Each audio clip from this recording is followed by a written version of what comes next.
good evening and welcome to Key Radio Live. We are here back with more Summer Pockets Reflection Blue this week to talk about Miki's route. Whoop, whoop. I'm joined by Platy tonight. Some of y'all might remember her from the Kami-sama ni Natahi is Actually Good episode that we did a few weeks back. They're not here super often, but when they are, it's always a blast. So it's going to be really good. Yes, I'm very happy to be here. Very happy to talk about probably, I'd say one of my top 3 Summer Pockets characters. So. Yeah. I mean, even from the original, you kind of were gravitating toward Miki, if I remember correctly. Isn't that right? Yes. So I was around for when the demo of the original Summer Pockets was out. So that was my first exposure. I read even the translated. Me. Yeah. Yeah, I read the translated version like almost as soon as possible, and meeting all the characters, getting to Nomiki. I didn't really know who had routes or whatever, so I was like, does she have a route? Where's her route? And when Uturi told me she doesn't have one, I was so sad. I'm like, this is a missed opportunity. Her character design is amazing. She's got such a sassy personality and such a small body. I wish I could have more of this. She is perfection. And yes, and we got it in Reflection Blue. And this is the first This is the first of the new routes we're going to be talking about for the book club, and also the first Kai route we're talking about for the book club. So is some real good stuff. So do we want to jump right into the elephant in the room? I mean, we might as well. This route's a flippin' acid trip. Yeah, I called it a mind fluff of an experience. Yeah. So basically the whole weird thing that starts happening, and it happens really early in the story, is we have these dream sequences where everything is just really off, out of whack. And the first thing that makes it really obvious is we have a sprite of Ryoichi wearing a shirt. Yes. Everybody was horrified at the sight of Ryoichi in a shirt. I was so uncomfortable. The fact that it was nighttime, the fact that when it's changing days and the number gets fuzzed out for the day, that I was like, okay, something weird's happening, whatever. But as soon as Ryoichi showed up in her shirt, I'm like, this ain't right. This ain't right. Yeah, and Chat is freaking out about Soccer Tensen too. It was really strange. What would have been even weirder is if we had a soccer ball sprite, but that didn't happen. But, I wish we could have had something with him with a soccer ball. That would have been hilarious. Like, instead of the ping pong racket, would have been the soccer ball. Yeah, I'll tell a little story about this. When Reflection Blue first dropped, this is a story from Utori about someone on the Alka team, I can't remember who it was, went into the files before they even started playing the game. And tweeted a picture of the sprite of Ryoichi in a shirt and was like, I have so many questions. Because that sprite is not in the original game. As far as I know, we only ever see it in this route. So yeah, I think ManPig saw that tweet. He was saying that was horrifying. Yeah, the Nomiki's route is the only one that I can think of where he does show up in a shirt. Yeah, I'm pretty sure that's the case. So, and you know Reflection Blue a little bit deeper than I do, considering you've tested all these routes, and I've read each one of them once. So yeah, so this is my second time through the new content. Basically, we can get into what the heck these dream sequences are. Most of them are, what I like to think is that they're manifestations of Miki's desires. I don't think I would quite agree with that. Okay. I think it's more so just the theory behind dreams is it's your body's way of kind of relieving pent-up stress, and dreaming is a time when your brain is kind of reprogramming itself to be able to be refreshed for the next day. So they're kind of a mind dump where it might be your desires, it might be just some random thing that was floating through your mind for a millisecond of the day. It might be something completely off the wall. Why would Nomiki want Tenzin to be a soccer player rather than a ping pong? There's no relation to that. That's just random weird thought. But Ryoichi being a stand-up citizen, wearing a shirt, like that also triggered me to think, is this Nomiki's dreams? Because at the time I knew a little bit more about how summer pockets worked. So I was able to kind of put a little bit more together faster, since Nomiki was like my third to last route at that point.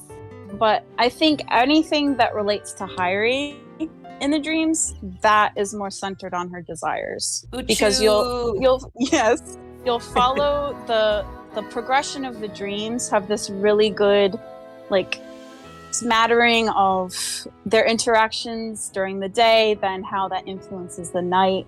Like you'll watch progressively things get more intense in their relationship. Like it's just them competing for each other's hearts. Then they're married. Then they're just kissing all the time, but they're not. Then they're a full-on couple. So I think anything relating to Hairi is like her actual desires throughout that, and just like a good look into her subconscious on how her opinion of Hairi is changing. I can definitely see that, but also like to add a little bit to what you said about sometimes they can just be over a random thought in the day. I think it's the day that after they do the trial of courage test that we saw before in Shiroha's route, we see it again here. So they are testing the whole thing, and then Ryoichi and Tenzin and Ao are doing all these little things to try and bring the two of them closer together. Yes. It's really cute. It's hysterical. But then you get the candy store lady's curse. Yes. And it's right after that, tell me if I'm right, I think it's right after that where we have the zombie apocalypse dream. And yes, that's a sentence that came out of my mouth in a key visual novel. Like, yes. Let's not like ignore the fact that this is weird. This is super weird. But it is, and I actually do have one theory about that specific dream. Ooh, let's hear it. I'm so excited. I think that zombie apocalypse dream is the only one that actually originated from Hairi first. Because if I remember correctly, that's the only one where he didn't know, oh, it's nighttime out. Oh, Nomiki's acting weird. Oh, what is all this really going on? He's just kind of more into it a lot faster than the other He's along dreams. for the ride. You're right. I never thought and of then that. And then once the next night, the Uchi dream, that one, he's just like, what is this? So you can tell like that one was a little bit different. And then even in the reactions the next day, he's like all jumpy, trying to aim his water gun at the elderly. And Nomiki's just like, what are you doing, you psychopath? And then the next day it's her turn to be like, what is going on? I cannot handle anything. I think you might be right. I didn't think of that before, but there's a lot of basis for that to probably be the case. Mm-hmm. And plus it's just kind of like, why would Nomiki, I know she has weird dreams, but why a zombie apocalypse? That seems a lot more like a boy dream than a girl who dreams up a lot of shoujo tinted ideas. Right, and that's something else that I feel like I should mention here, because Nomiki in the original Summer Pockets was seen as more of a tomboy. You know, she has short hair and she was very aggressive with the boys. Yeah. Here, we get to see her being a bit more, for lack of better term, girly. And vulnerable. Vulnerable, yes, in this insight into her dreams. Like, and shortly after, we'll get into this a bit deeper later, we have that beautiful scene where she runs away and she's at the secret base and actually shows Hairi some weakness that she has. So that scene is just it's so perfect. Yeah. It's so good. And the lighting in the secret base. I'm sorry, I need to make a little aside. The sunset coming through the like sheer opaque walls of the shed that they're in for the secret base. It really set the tone, and just it was so pretty. Yeah. Mendo, that's Fumuyun who did that. Who does all the Nomiki CGs. So, yeah, she's a huge asset. So, Spiral says, remind me, why is she crying in that scene? She was kind of reminded a lot of her past trauma, and we'll get into this a bit later because I'm sure we have some more things to say about the dreams. But she was reminded of her past trauma of being abandoned by her parents. And she had just recently gotten the offer to move away from the island as well. So there was just a lot of pulling on her from different directions. Yeah, and there was that whole thing she was saying, no, I'm waiting for my parents. They're on the mainland. They're coming to get me at some point. So yeah, you know something's a little off. Well, and we know something's a little off straight from the first dream sequence, you know? And we could talk a little bit about this, but we can't get too deep into it, even though you and I both know. Owl name drops the iridescent shades for the first time this route. Yes. And it's like, what the heck are these things? As soon as, like, we get the one where Hyrie is asleep for more than a day straight, her first question, did you touch a butterfly? Something's weird with these butterflies. We still don't entirely know exactly what they are. Spiral, I've been like looking a lot at what Spiral's been saying because he hasn't read the original.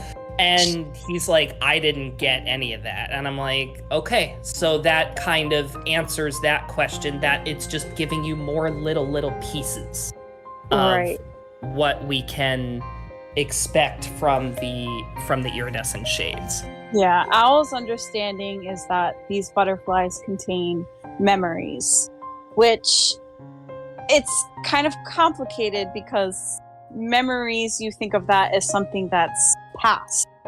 But in this case, I think she said that it could be while he was sleeping, the butterflies were just floating around him. So just by being close to those butterflies that contain these dreams of Nomiki's, that's why they like slipped in. And then that night where he was fully like asleep for 24 hours, I think that's when a butterfly actually touched him. Because that's why she got like concerned, because a touch is a lot more intense of a thing than just it floating around. Right, being in the vicinity of them. And it's intense enough where she told him to leave the island, which is a weird thing to come from Owl, because everywhere else we've seen her, and especially in Shiroha route, she's been very supportive of Hyrie being there. So for her to suddenly come and tell him to leave, you know something must be really off about these butterflies. I mean, she was even a part of the little trio of goofballs trying to help pair the two up. But as soon as that happened, she's like, stay away from Nomiki. I know you like her, but you need to get out of here. Yeah. It was kind of a jarring moment, and in a good way. It made me really happy to see that, you know, they're doing something with the lore here. Like, this is more than just extra content, you know? And I don't know if for anyone else, but just that feeling of Owl going serious, like, even though I had already read Owl's route, it just was like, oh, geez. That made weird. A huge sinking feeling, and just the rest of the dreams, or like I kept expecting, like bracing myself, oh god, what's gonna happen next? What dream is gonna happen now? Wasn't there only one more after that? Yeah, because at that point we only had the nightmare.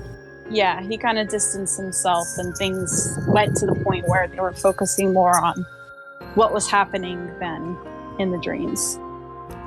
All right, so we can get into the nightmare. Basically, the whole idea here is that after something brought up Miki's past trauma of not being raised by her parents, we see a dream where she's basically living out her worst fears, which is that no one on the island really loves her and that she's a burden on everybody who had been taking care of her. Yeah. And it's interesting because if you don't pay attention to the way Miki talks about herself with the rest of the route, you might see that as like out of left field. But they're rereading it. I noticed little places where she talked down about herself. She just was like, people around her on the island were saying thank you, saying hi to her, just being so friendly and loving. And she's just, when Hyrie pointed it out, he's like, oh, you're exaggerating. Oh, it's not that much. It's just, I do so little. And you could already see those hints where she just had such a low opinion of herself. And with helpers, instead of like accepting love, they feel indebted because they are loved. It puts her on such a real emotional standing. And just, it's an amazing, I'm someone who feels like that sometimes. Like I just discount my own achievements. So to see that struggle and that dream, just like, I've had a dream similar to that nightmare where it feels like everyone is just hating on you. So that hit me especially. The thing to point out here is that Miki actually, somewhere in her subconscious, believes that all of these people actually feel that way. Mm-hmm. And that's what made it so gut-wrenching to read, because, like, we know these characters. We know they're all really, really good people. We know they don't actually feel that way. But it's not exactly easy to explain that to Miki in that situation. And that's where we get the whole falling scene. Where Hyrie really needs to explain that to her. I have been very vocally critical of this scene in the past. And I'm just gonna say it. I stand by my criticisms of it. I just don't think it's a problem that the scene is cheesy. Okay, so I will definitely rip me apart. I can understand rereading it finally after hearing what your criticisms were. They are falling like for a pretty long time. Nomiki kind of goes introspective mode while she's falling, so it just, there's a CG of her falling, so it looks like she's suspended in the air. There's actually two of them, so right. So I can understand that, but the pacing, if they would have made that the pacing of a real fall, and that it wouldn't have had as much emotional impact. Right. Like, you wouldn't be able to do anything. Go through your mind at a mile per minute when your life is flashing before your eyes, when you think you're going to fall to what she very well thought could have been her death, because she was still doubting if it was a dream or not. Your thoughts go so fast. So they did have to slow that down from a practical point of view. But A, it's a dream. B, it's a very shoujo moment. Like Cold is saying, she gets the shoujo manga scene she deserves. Because, yes, would in reality somebody be able to be falling, have all of these introspective thoughts and musing on the past in her life and on Hyrie? No, that would be happening so fast. You wouldn't be able to process. But it's not also not reality. Even it's not. They had a zombie apocalypse where everyone is shouting "Kien." Exactly. Exactly. If you can accept zombie dream, if you can accept Ryochi wearing a shirt, you have to accept the 5-minute fall. Yeah, I have come around on the fall. And Cole, just to throw this out there, you were asking me, I mentioned there was one scene in the new routes that I didn't care for very much, and this is the one I'm talking about. And I have very much come around on it because of what that tower means for Miki. It's kind of a safe space for her, but not just a safe space, a space where she can almost ignore what she's feeling in a way. Because Mendo calls it her comfort zone. I would say, and it's more than that. It also stands almost as how she emotionally feels. Like that tower is high up It's above everything else. It's separated. It's isolated. There's barely enough room for two people to stand with proper distance between them. So it's like she feels like she's just removed and only able to look at everyone from the surface. And yeah, even her favorite viewpoint is looking at like the few lights on the island rather than like stars or ocean. So she's always focused on that island, but she still feels somehow removed. And it's like her little walled away zone where she can live in her delusion.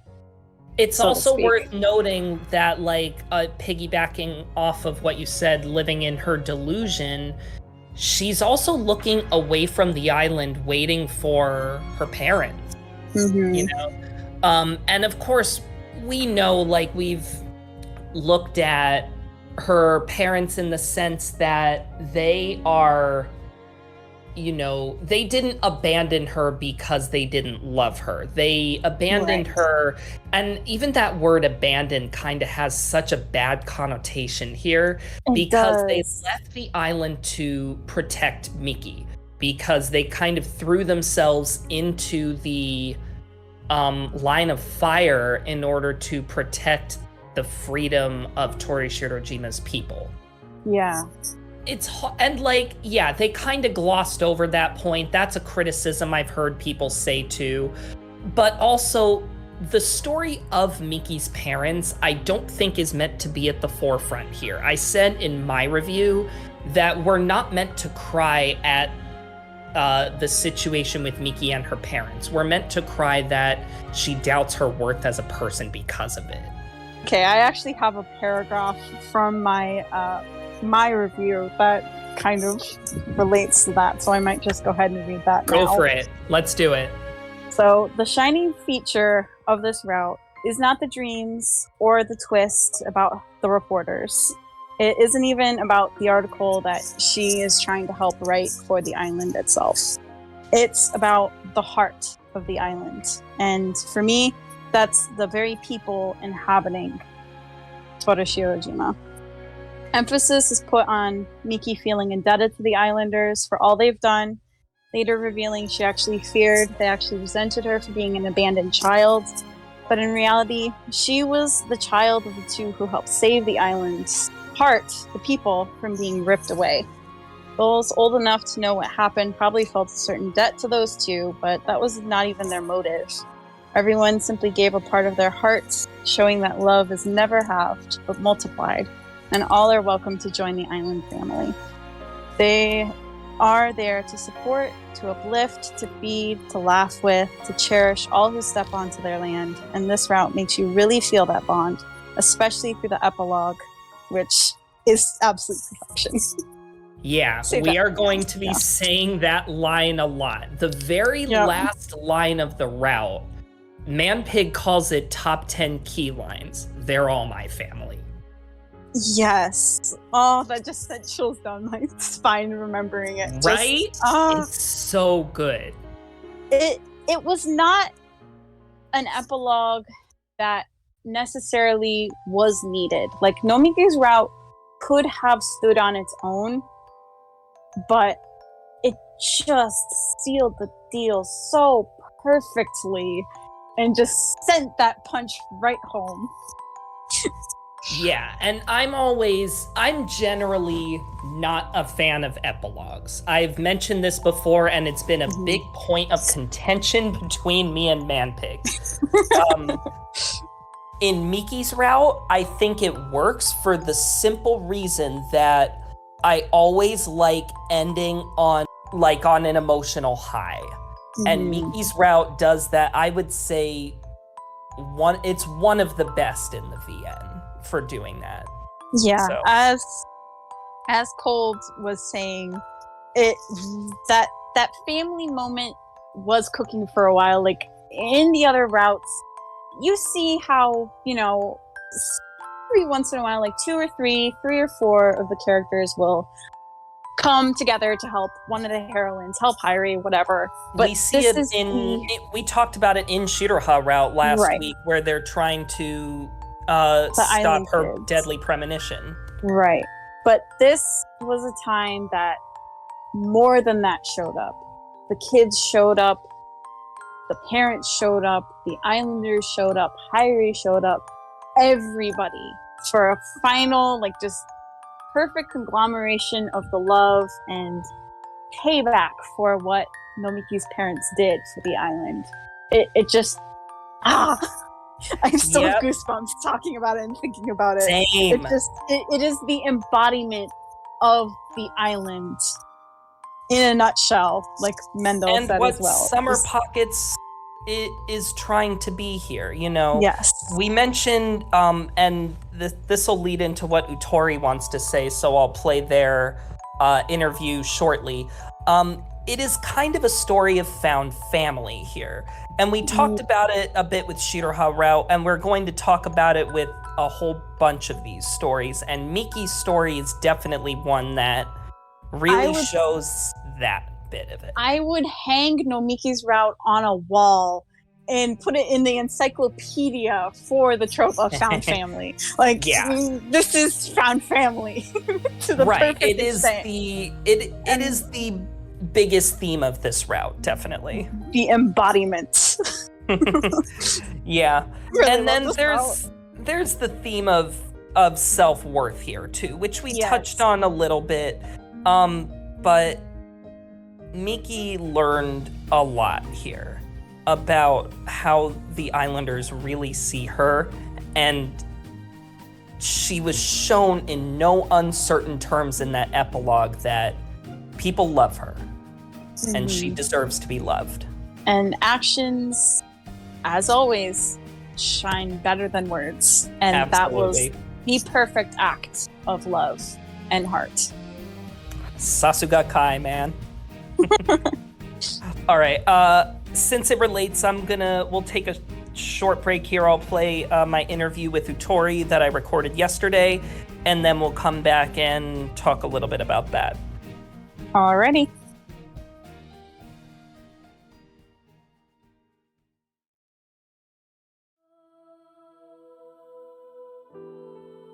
So I have Utori with me here in the past again. Yeah, unfortunately, I must be a manager again this episode. Hey, you'll be here for the real big ones, so... I will be in person for the Alka podcast. We're gonna make that happen. That's gonna It's gonna be so exciting. So, we gotta talk about Miki Route, and this one honestly has been mostly pretty positively received by the server. The biggest critics have been those who really don't understand the dream sequences, I think. Yeah, I would say that the dream sequences definitely stick out as the primary part of the route that a lot of people either love or criticize. And I noticed that it typically is people who have already finished Summer Pockets at least once, like even if it's just the original, that love these dream sequences, mainly because of the fact that they already know how this is expanding on the lore. Everyone else just finds it to be sort of random and out of place, but if you already know the lore, you're like, whoa, this is cool. They're adding to it. Like, we're expanding what these iridescent shades can do, but without ever explicitly confirming it. Like, it's like a show don't tell type of deal, and we get the tell in Owl's route, like, yo, these are what the iridescent shades do, this is what they are, this is what they represent, make of that what you will. So it's part of the reason why I wanted Miki route so early, to basically get people primed on what type of key magic this is, because I don't think the key magic in this route was necessarily there to be a Deus Ex Machina at the end. It was just to service the plot. It was an aspect of the plot that was ever existent, but the characters still had their moments around or in spite of the magic rather than because of the magic. I definitely second all of that, because here's the thing that key magic in Summer Pockets will do in almost, I won't make any subtle quips here, in almost every route, is that it will use it not just to service the plot, but also to service the setting. In Torishirojima would not be what it is without the iridescent shades doing all this kind of malarkey. Yep. So... The iridescent shades I've always viewed as like, it's why I don't want owls super early in the book club order, because I feel it's best served like closer to last. That way, the iridescent shades are sort of like the primary mystery as you're reading through the novel. Sure, there's a lot of stuff going on with specific characters who shall not be named right now, but if you're paying attention, you might have picked up on some weird inconsistencies with this character. But the iridescent shades are a more obvious mystery because we're not really explicitly confirmed what they quite are yet. Like, we don't know enough about them. We don't see them in application. We just know they show up and they affect things. It's almost like a curse to the island and thus the reader, because we don't know enough about them to really make sense of what's going on. This is also the first route they're even name dropped, for the record. Like, we saw them in Shiraha route, but we didn't know what they were called. Yep. So I think it's actually very much one of those things where, especially in the case of Summer Pockets, where none of the routes individually necessarily are able to tell a whole story. These routes are very much a service to the plot itself. Summer Pockets is more of an overarching story than it is one that you're supposed to understand, like, all of it all at once, and that's a good thing in my opinion. It can only be a good thing because it makes Summer Pockets overall a more complete narrative, because I'll just say it's the first work to do so. In the case of Clannad, Air, Little Busters, and Canon, I'd say all the routes are relatively self-isolated. Sure, there are aspects of it that are not totally explained, but most Little Busters stories are self-contained narratives that can happen on their own without the service of the plot. But with the case of Summer Pockets, there's too much of each of the routes that are left unexplained that get recontextualized later, that I feel that these routes don't function well on their own. Shiraha has a perfect example of this, where there's enough mystery of her route as to why certain things are the way they are, that while it is a good story on its own, it doesn't feel complete. And neither does Miki, because the thing is, Summer Pockets isn't about each route being a high or a low. It's about the entire story coming together at the end and you sort of realizing that. Yeah, now that is not to say, though, that there aren't things to be gained from each individual route. And one thing Platy and I are almost definitely going to talk about here, if we haven't already, the dreams are basically Miki's desires here until we see the one thing that kind of triggers her past trauma, and then we get a nightmare. So it's using that magic to service the individual plot of Miki's route of coming to terms with her past. Oh, definitely. I'd say each route you gain something that services to the overall narrative, even pretty self-isolated routes like Shizuku, Kamome, and Samugi. Not to get into major spoilers, but despite Samugi being pretty self-isolated, it does expand on the lore of the island to a certain extent, and Kamome explores how people who aren't necessarily native to the island are affected by the island in a way that isn't just Takahara Hayari. Yes. So, and Shizuku I won't spoil because most of it is actually like actual spoilers. So, but each one services. We'll get into that one next week. Each one services the narrative greatly, and I very much appreciate how Summer Pockets handles itself, and I feel it is actually a format that I hope Key follows in the future, where the routes are not self-isolated, then you have your true route, but rather all of the routes are part of a larger narrative that are a piece of the whole. Because I do think that Summer Pockets would not be the same story if a single route was missing. It's why heading back to the original Summer Pockets is quite frankly kind of hard, because it feels very empty and borderline incomplete. I went through it, not through the whole game, but just like went to look at what I did in it because I needed to get some pictures for something, which we will be announcing later this episode, so stay tuned for that. And it was weird. It did not feel right with like the title, even just the title screen. It felt like missing pieces. It felt wrong. It felt wrong, yes.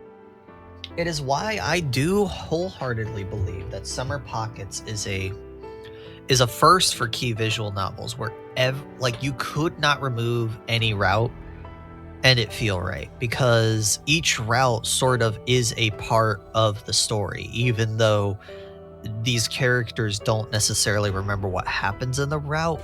We do, and the shades do.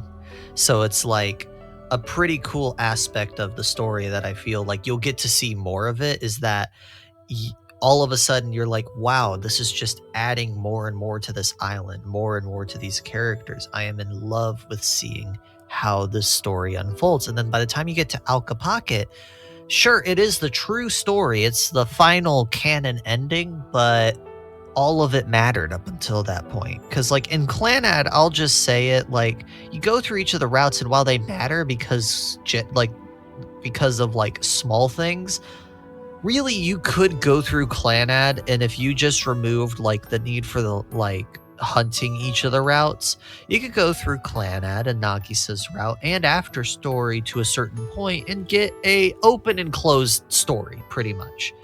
Like, for the most part, if you remove like the need to hunt for the light orbs to get the true ending, you would get a pretty complete narrative. Yes, that's the Clanad anime in a nutshell.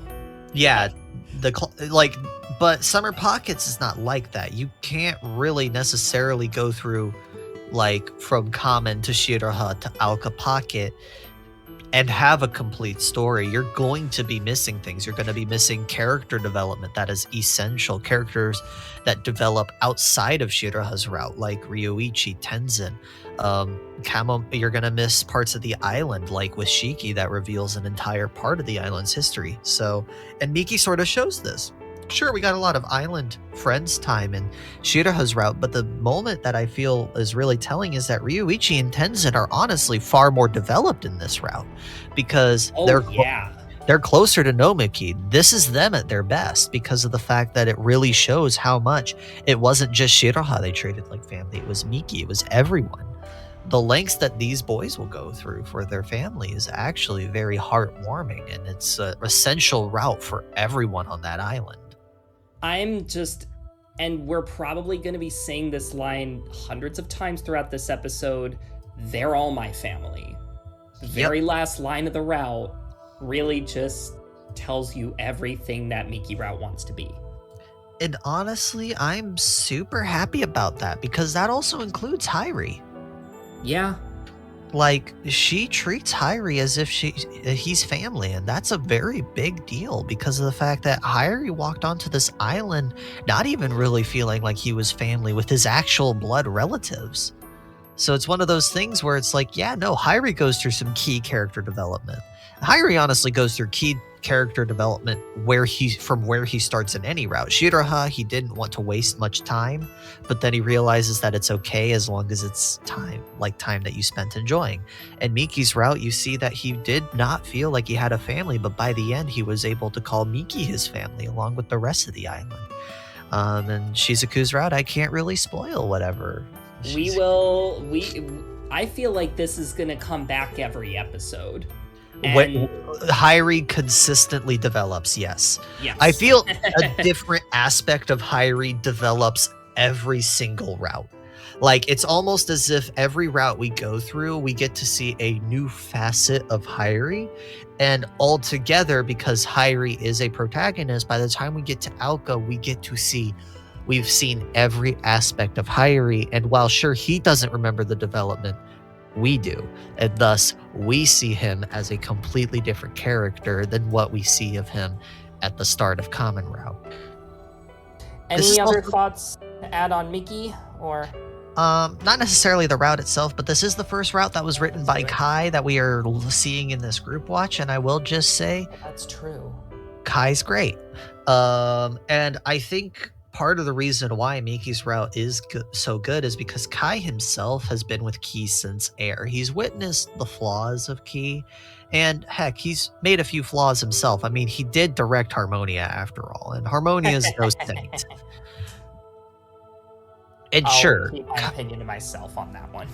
And sure, Harmonia is a weird example because someone else wrote it, he was just the director, but at the same token, it means that he's seen Key's fair share of failures, which I feel makes Summer Pockets all the more special because of the fact that it shows that he learned from that. He's taken notes.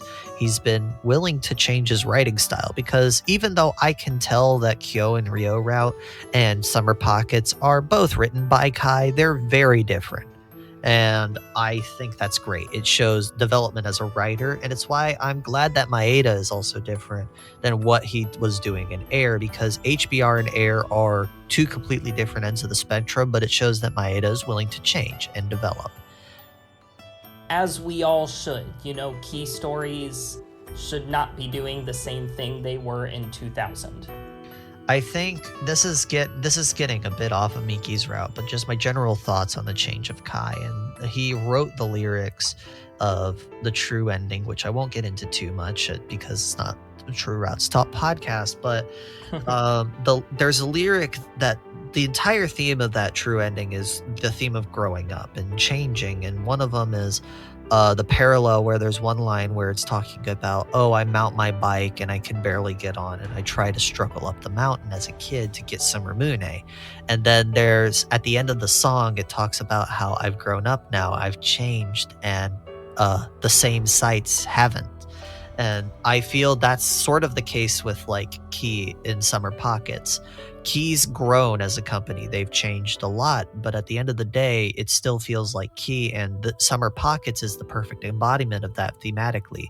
There's a lot of things that it feels like nothing's changed from Key, but yet it also feels completely different than any other Key work we've ever seen. And that's a good thing. It means that they can still be Key, but it still feel fresh. It's like, yeah, we're in the future. Things have changed. People have grown and people have changed, but Key's still Key, and Summer Pockets is a perfect addition to the Key family.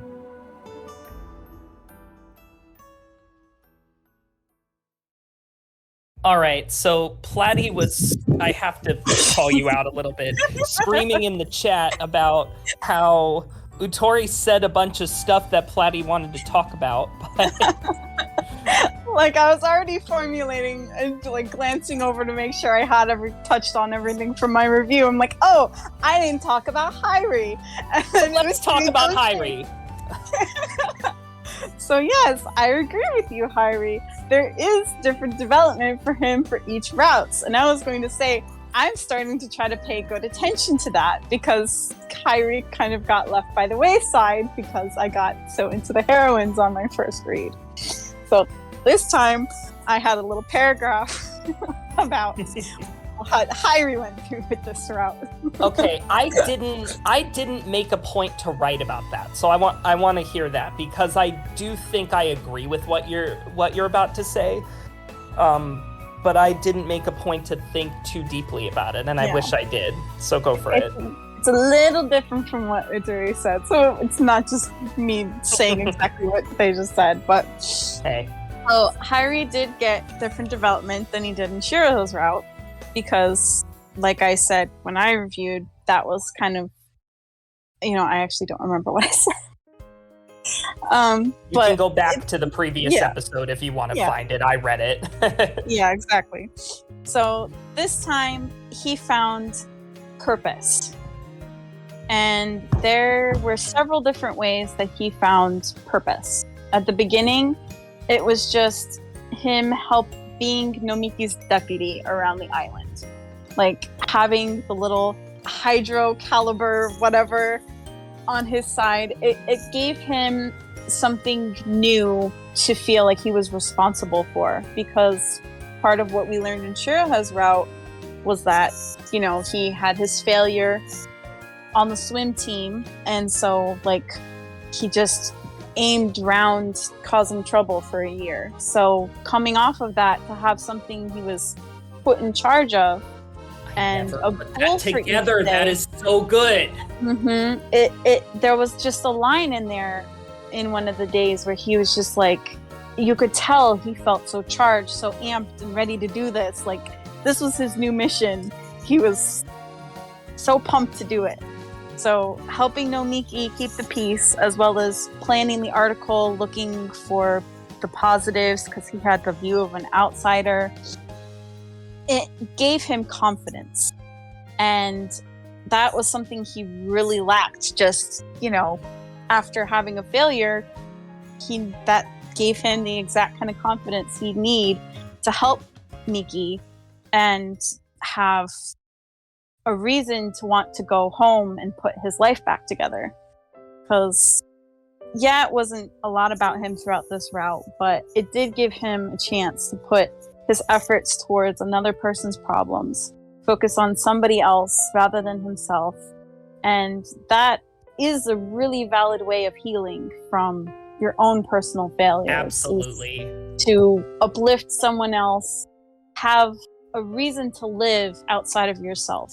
And having a found family really seemed to help with that. And they really didn't touch a lot on his backstory, but they did that in Shiraho's route. So you don't need to do that every time in every single route.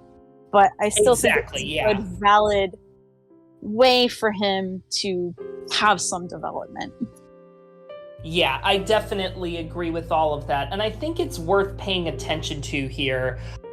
Like, Hyrie is going to leave the island at the end of every route. And when we think about Hyrie's development, it's important to look at what is he taking with him? What did he learn here? Mm-hmm. So you really just nailed what he had learned from this story. So all right, I'm gonna read a little bit of my review, and then we can start wrapping up unless anyone else has anything to add. So I said this is one of those key routes that is completely recontextualized on a second read, and I already liked it before.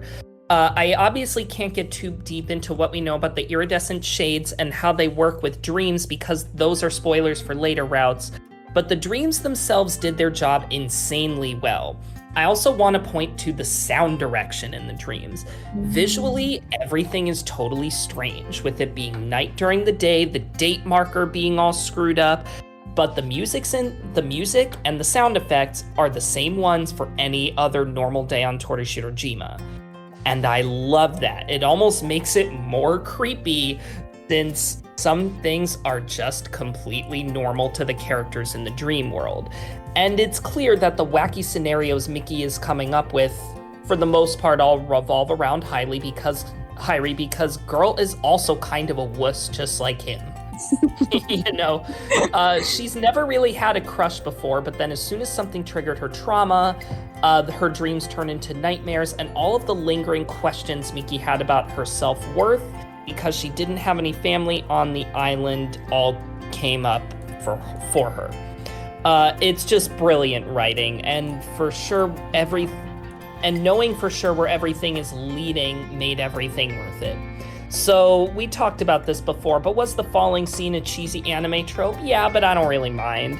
Sure, all the things Utori said about falling in slow motion in dreams helps, but also the simple fact that this scene is not the end. It's a step of the way. Would I have preferred if it was less dramatic? I don't know. I don't think anything about the scene would change my views on the route as a whole, though, because where this route really shows what it's ultimately trying to do is that very last line, "They're all my family." At the end of the day, Miki route is about two things. One, found family. I mentioned before that Torishirojima is meant to be a living, breathing world. And we see it in action at the very beginning of the route with the simple scenes of Hyrie and Miki patrolling the island. These people all love Miki, and Miki loves them. Miki was raised by the island. They're all my family. And secondly, this route is about self-worth. No one blames Miki for doubting herself given her situation, even if her doubts are completely unfounded. It's a typical key tragic backstory, but presented in a very atypical way. We're never meant to cry about what happened to Miki. We're meant to cry that she questions her self-worth because of it, which only makes the realization at the end of the route hit that much harder. They're all my family, and Torishirojima is as great a family as anyone can ask for. And for all of the Summer Pockets fans of the world, everyone in chat, everyone listening to this on YouTube, they're all our family too. Amen to that. So what'd you rate it, Platy? Oh, I try not to sling around tens because I am always the type to want to, but I gotta give it a 10 out of 10. I gave it a 10 as well. I can't see anything that I would change about it. And even if you make any slight changes, it will not make any difference how hard that ending hits. Exactly. Something that I thought of while you were talking about the dreams again, that I think this was something I thought of like the very first time I read, but Hyrie always had his own like capacity throughout the dreams. Nomiki never controlled him or put a spin on him, like trying to, in the nightmare, seem like he was against her, he hated her, or anything like that. She used him almost like a thing to hide in, or what I just thought of was he was her safety net. He literally caught her from falling twice in real and in the dream. That kind of person, yes, he caught her, but a safety net, you don't just fall, you also bounce back up.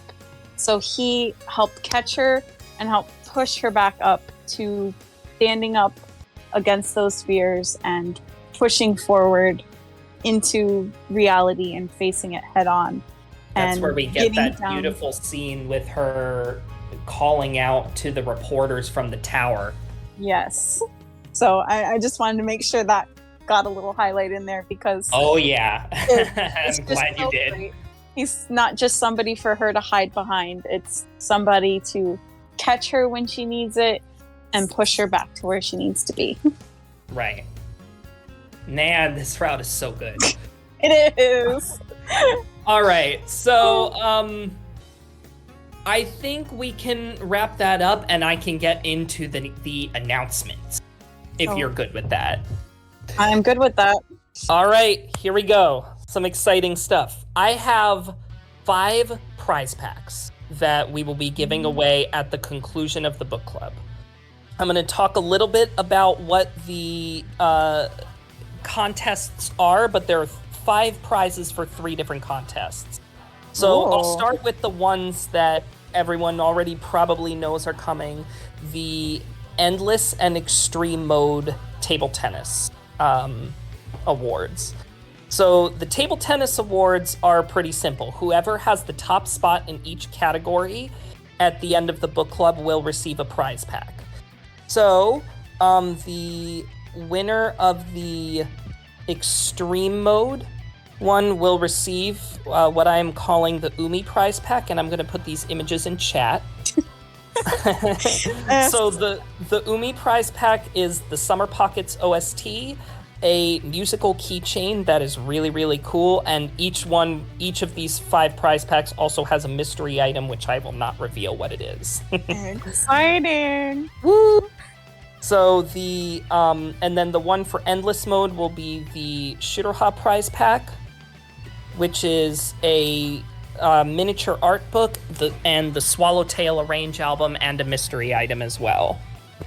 So in the event, like is the case right now, that one person holds both of the titles, it will go to the second place of whichever category that person does not want. So if No Names still holds both of the first place spots at the end, that person will get to pick which prize pack they want, and then it will go to the second place in the other category. So that sounds fair. Yeah. So everyone work your hardest. Let's try to do our best. Dethrone him. I mean, it's looking possible in one category and less possible in the other. So yeah. 200 million in Extreme. Amazing. So yeah, that's the first contest. The second one I'll talk about is, I'm dubbing it the Manpig Award.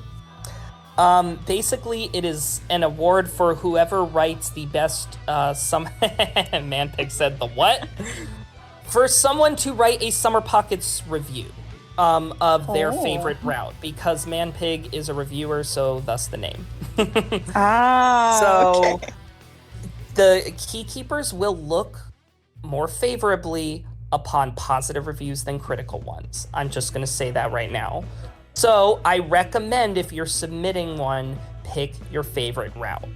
Yes. You are much more likely to get picked for this if you pick your favorite route. So there's only going to be one winner for this, and it will kind of just be decided by the key keepers as we go through.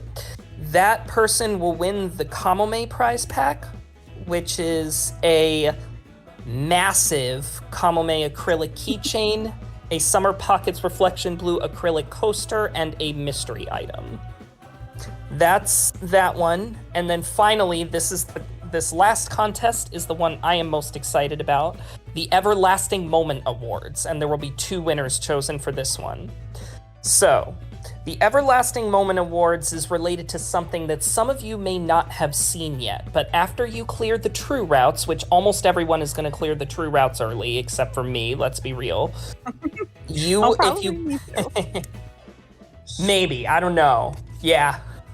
You can go into the extras menu, and there will be a new tab there, which will allow you to place sprites and text on the screen. Basically, you get to create a scene maker. So, your job is to create the wildest thing you can in the scene maker. And you will be submitting that to the key keepers to judge. This one, you can enter once, you can enter 50 times. You may enter as many scenes as you want, and the more scenes you enter, the better your chances of winning. So, Ryuichi with a shirt. That's it. Does not elaborate. Thanks, Manpig. So, yeah, we will pick our top 2 for that, and the first one will get a choice of which prize pack they want, and the other one will get the remaining one. Those 2 prize packs will be the Inari and Miki prize packs, which I will post right now. The Inari one has an Inari plushie and the Swallowtail Arrange album, and the Nomiki one is similar to the Kamome one with a gigantic acrylic keychain of Nomiki making a really cute face, and a Summer Pockets Reflection Blue acrylic coaster. When is Nomiki ever showing a not cute face? Fair enough. That's kind of the whole point of her character, is that she's adorable. Exactly. So yeah, all of the contest entries will be cut off on the day of the Shiki Route podcast, which is August 14th, because that gives us a week between the Shiki Route podcast and the Alka Pocket podcast to decide who the winners are for the Manpig Award and for the Everlasting Moment Award. So those will cut off a week early. The Ping Pong Award will cut off on that day because that's just a number. We don't have to do any judgment there. And all of the winners of all the prize packs will be announced on the last day of the book club, which tentatively is the 21st of August, but that will be a little up in the air because it depends on when Utori can get up to my city. Fair. So yeah, that's all the fun stuff we have planned. Anything else to add, Platy, before we wrap this up? I don't have anything else to add. Just good luck with all those contests. Cool. Yeah, have fun with this. It's gonna be an absolute blast. So, next week we'll be talking about Shizuku Route. Platy will be back, and Utori will be back as well, and it'll be the 3 of us for that one. So, thanks everyone. Good night. Good night.